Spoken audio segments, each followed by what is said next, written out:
What if the deepest injustices you suffer in life do not end with your final breath, but ignite something darker, something vengeful, something that lingers?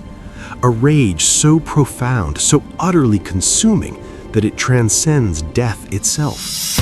What if that rage refuses to die, rising again as a ghost, as a spirit shaped entirely by vengeance? In Japan, these spirits are called Onryō, vengeful ghosts driven not by hunger, but by resentment. They do not simply haunt houses, they curse bloodlines, they collapse empires, they rewrite history. Born from human tragedy, betrayal, and silenced suffering, Onryō are not monsters from another world.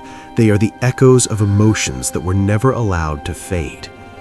Tonight, we enter the terrifying world of Japan's Onryō to uncover where they come from, why they are feared, and why Japanese belief holds that some emotions are powerful enough to survive death itself. If the Onryō is born from something, it is not death, but suffering. At its most basic level, an Onryō is the ghost of a human being whose life ended while carrying overwhelming emotional pain.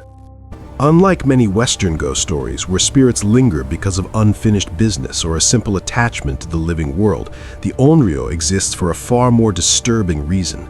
It is fueled by grudge, rage, betrayal, and injustice, emotions so intense they reshape the soul itself. An Onryō is not evil by nature, it is created. In Japanese belief, emotions are not just feelings, they are forces. When a person is deeply wronged, betrayed by a loved one, stripped of honor, silenced, humiliated, or abandoned, and that pain is never acknowledged or resolved, it does not simply fade. If such a person dies while still consumed by resentment, their spirit is believed to become distorted. The soul cannot move on. It clings to the living world, anchored by anger. This is where the Onryō is born. Japanese spiritual thought holds that powerful emotions can deform the spirit, much like pressure warps metal. Anger left unchecked at the moment of death becomes something unnatural. Instead of passing peacefully into the afterlife, the spirit returns, no longer fully human, yet not entirely something else. It comes back carrying the emotional wound that created it. And when an Onryō returns, it does not seek conversation or closure, it seeks release through destruction. Its presence brings misfortune, illness, madness, and death, not always to the guilty alone, but to anyone caught within the reach of its resentment. The Onryō does not punish logically, it radiates its suffering outward, forcing the world to feel the pain it once endured in silence. In this way, the Onryō is not merely a ghost, it is emotion made supernatural. If the Onryō is emotion made supernatural, then its danger lies in how that emotion spreads. Once an Onryō is born, it no longer thinks or judges as a human being. The rage that created it does not fade with death, it intensifies. And unlike living anger, which can be directed, restrained, or exhausted, the resentment of an Onryō has no boundaries. It does not seek justice in a rational sense, it seeks release. This is why Onryō are feared not because they kill randomly, but because they punish indiscriminately. The spirit that once suffered betrayal or humiliation no longer distinguishes between the guilty and the innocent. Anyone connected to the source of its pain, family members, servants, descendants, entire communities can become a target. The curse radiates outward, widening like ripples in water until no one within its reach remains untouched. In Japanese lore, an Onryō's vengeance is not limited to individual deaths.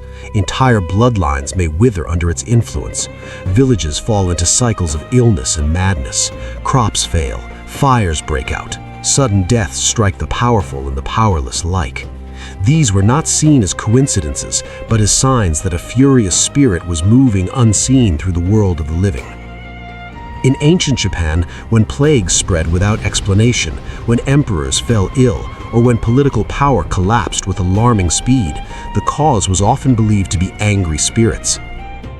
This belief was not mere superstition, but part of a worldview in which the emotional state of the dead directly affected the balance of the living.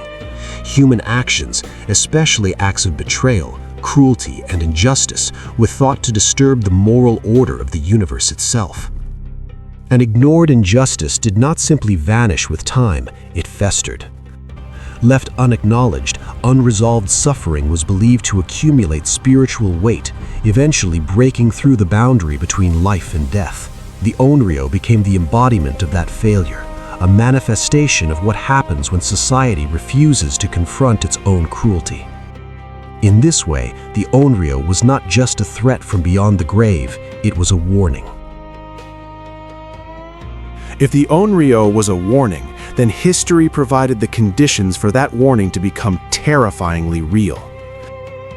The fear of Onryō reached its height during Japan's Heian Period, which lasted from 794 to 1185, an era remembered for its elegance, poetry, and refined court culture.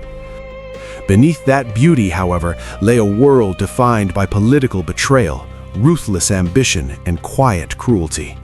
Power was not seized through open warfare alone, but through whispers, false accusations, and carefully arranged disgrace. Nobles who fell out of favor were rarely executed publicly. Instead, they were exiled, stripped of rank, or left to die in isolation. Honor was erased, names were disgraced, and those who suffered had no voice to defend themselves. In life, they were silenced. In death, their resentment was believed to speak for them. When calamity followed these acts, earthquakes shaking the capital, epidemics sweeping through the population, sudden deaths striking members of the imperial court, people searched for meaning.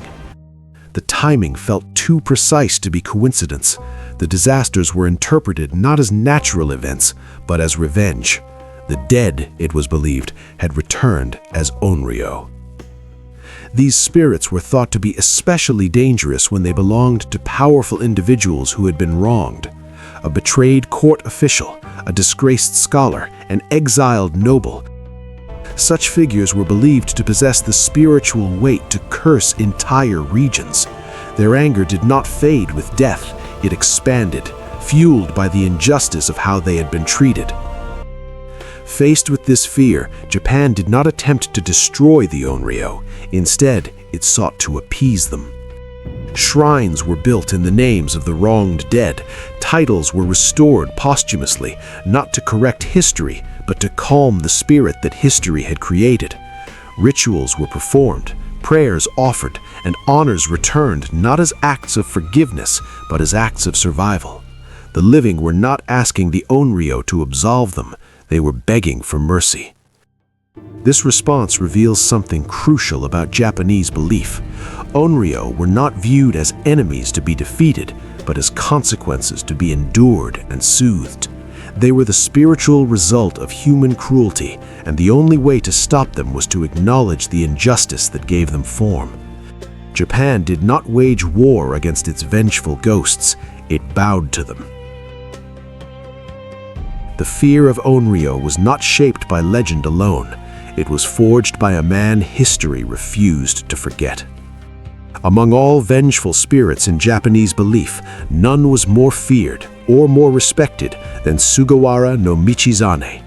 In life, Michizane was not a warlord or a rebel, but a brilliant scholar, poet, and loyal statesman of the imperial court. He rose through merit rather than family power, earning both admiration and dangerous enemies. That success became his downfall.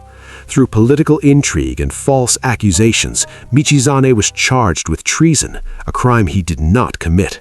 Without a fair trial, he was stripped of his rank, exiled far from the capital, and cut off from everything that defined his life and honor.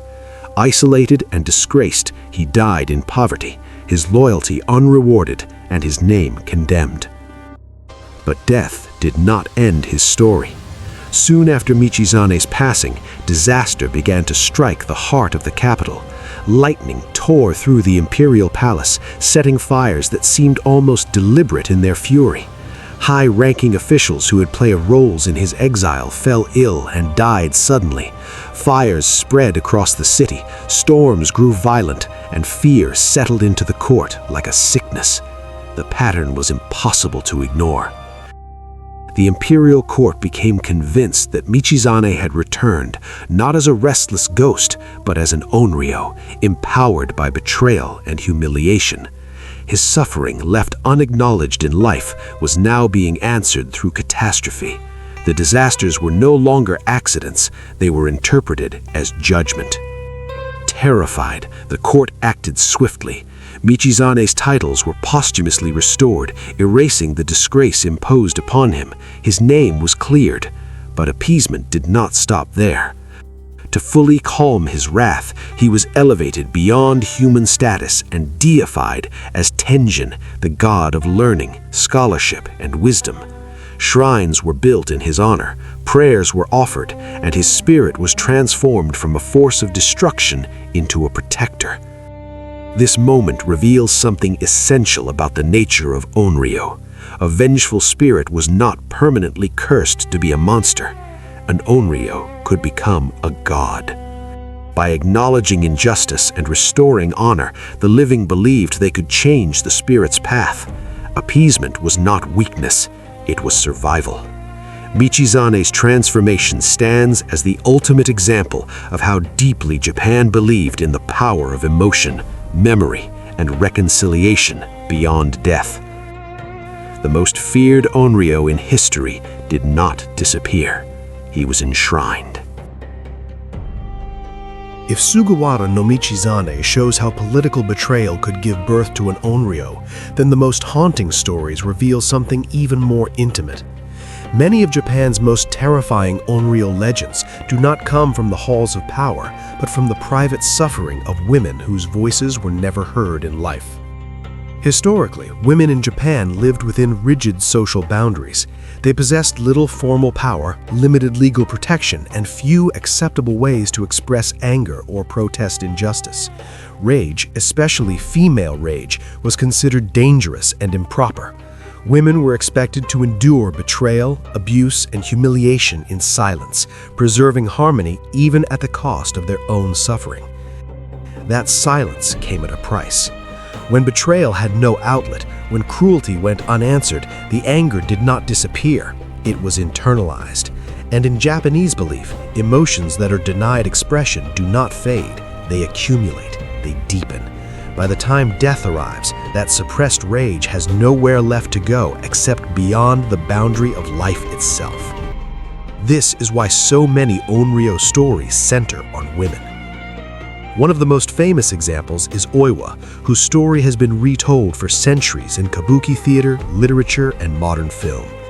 Oiwa was betrayed by her husband, poisoned in an attempt to rid him of her, and left physically disfigured and abandoned. She died not in peace, but in agony and despair, her suffering unseen and unavenged. In death, she returned. Like many female Onryō, Oiwa appears with long, unbound black hair, a symbol of disorder and emotional release. Her face is pale and distorted, marked by the violence she endured in life. She does not need to strike or chase her betrayer. Her mere presence unravels his world. Madness sets in, guilt becomes unbearable. Everything he values begins to collapse.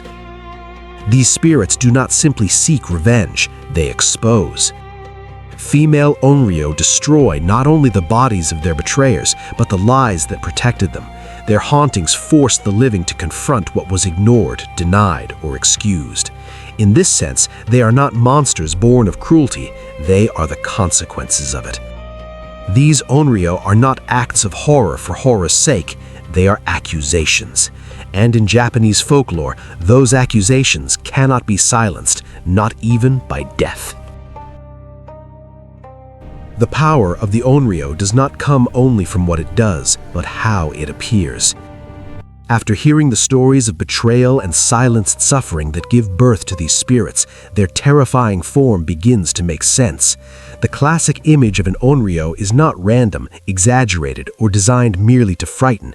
Every detail is deliberate. Every feature is a visual expression of the emotions that created it. The Onryō is almost always depicted wearing a white burial kimono, the traditional clothing used for the dead in Japan. White, rather than black, symbolizes death, mourning, and spiritual transition. It marks the spirit as someone who has crossed the boundary between worlds, yet has not moved on. The garment is a reminder that this figure belongs neither fully to the living nor to the dead. Perhaps the most striking feature is the long black hair, hanging loose and unbound. In traditional Japanese society, women kept their hair neatly tied, controlled, and concealed. Unbound hair symbolized disorder, grief, and emotional release.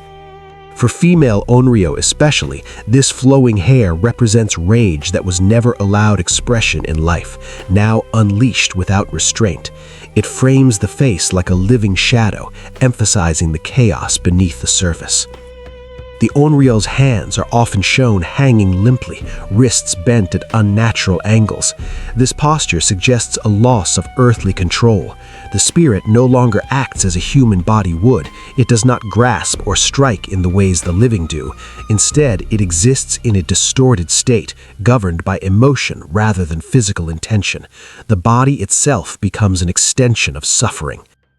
Most unsettling of all is how the Onryō moves, or rather how it does not. Its feet never touch the ground. This detail signals complete separation from the human world. The spirit does not walk among the living. It hovers between realms, untethered and unresolved. It belongs nowhere, and that liminal existence is precisely what makes it dangerous. Because of this, Onryō do not chase their victims. They do not need to. They manifest. Their presence alone is enough to poison the world around them. Illness spreads, sanity erodes, guilt becomes unbearable. The Onryō does not hunt, it reveals. To encounter one is to be forced to face the consequences of what was done or what was ignored. In Japanese horror, this is the final horror. The Onryō does not attack you, it makes you live inside the weight of its suffering. And that is the punishment. After understanding the symbolic form of the Onryō, an important question emerges. If Japanese folklore is filled with spirits, what truly sets the Onryō apart? The answer lies not in appearance alone, but in purpose. Not all Japanese ghosts are Onryō. The most common type of spirit is the yurei, a general term for the ghost of a deceased person who has not fully moved on. Yurei often linger because of attachment to loved ones, to a place, or to a moment left unresolved. They may appear sorrowful or confused rather than malicious, and their presence is not always dangerous. Many yurei simply exist, caught between worlds, waiting for closure or remembrance. More feared are the Goryō, vengeful spirits that typically belong to high-ranking nobles or aristocrats. These spirits arise when powerful individuals are betrayed, exiled, or killed unjustly. Because of their social status in life, Goryō were believed to possess the spiritual force necessary to influence large-scale events. Plagues, political disasters, and imperial misfortune were often attributed to their wrath. In many ways, the Goryō reflects a fear tied to hierarchy and power. The Onryō, however, is something far more unsettling. An Onryō is not defined by class, position, or political influence. It can be born from a noble, a servant, a woman without status, or anyone whose suffering was deep enough to distort the soul. What defines the Onryō is emotional intensity, rage born from betrayal, humiliation, and injustice carried beyond the limits of life itself. This is why the Onryō is so dangerous. It does not require authority to exist. It does not need recognition or status. It only needs suffering that was never acknowledged. An Onryō represents injustice carried too far, pain ignored until it transforms into something that cannot be contained. Unlike other spirits bound by social roles or spiritual categories, the Onryō is universal. Anyone can become one. Anyone can create one. And that is why among all Japanese ghosts, the Onryō remains the most terrifying of all. If the Onryō is universal, then it should not surprise us that it survived into the modern age. Modern Japanese horror did not invent its ghosts, it inherited them. As society changed, as technology reshaped daily life, the core fear remained the same. Filmmakers simply found new mirrors in which the Onryō could appear. Stories once told through kabuki theater and folklore began to surface on television screens, in abandoned houses, and through the quiet hum of modern machines. Films like Kwaidan, Ringu, and Ju-on are not departures from tradition. At their core, they are Onryō stories, retold in modern language. The settings are modern, but the spirits behave exactly as they always have, bound by unresolved suffering and emotional rage that refuses to fade. Sadako, the ghost of Ringu, is not a demon summoned from hell. She is a child who was abused, silenced, and murdered. Her curse spreads not because she seeks power, but because her pain was never acknowledged. The videotape does not create the horror, it merely carries it forward, allowing resentment to move through new pathways. Kayako from Ju-on is not a monster lurking in shadows. She is a victim of domestic violence whose rage stains the space where she died.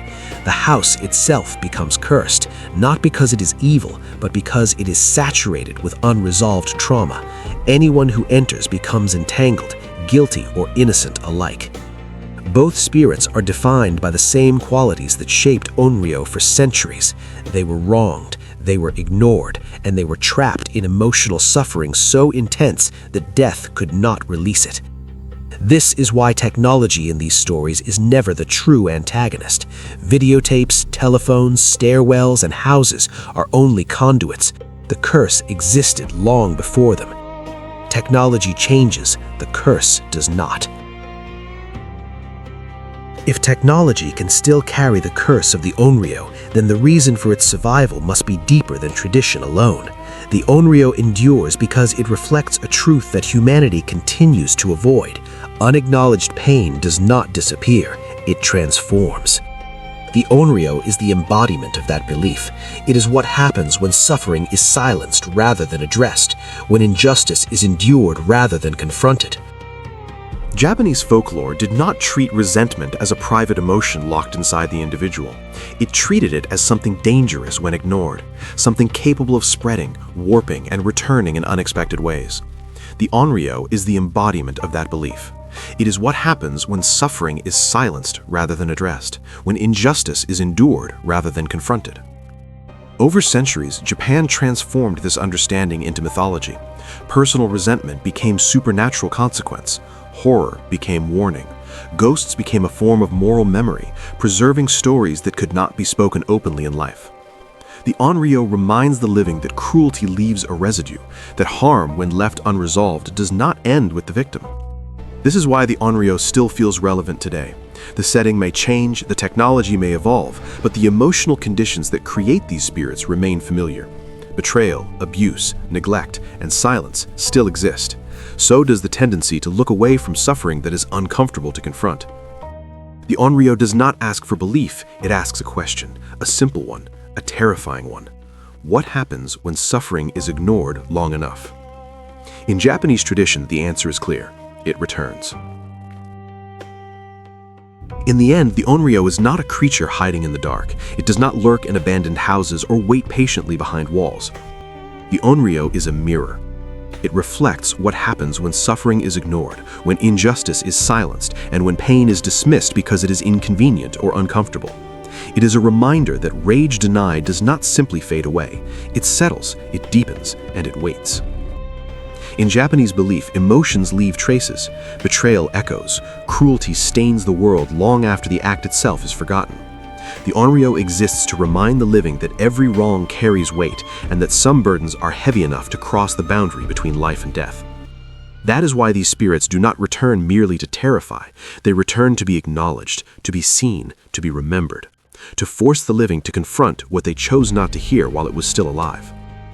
Because in Japan, the most dangerous spirit is not the one that screams in the night, it is the one you refuse to listen to while it was still alive. And once ignored long enough, it never truly leaves. Thank you for watching. Please like, share, and subscribe.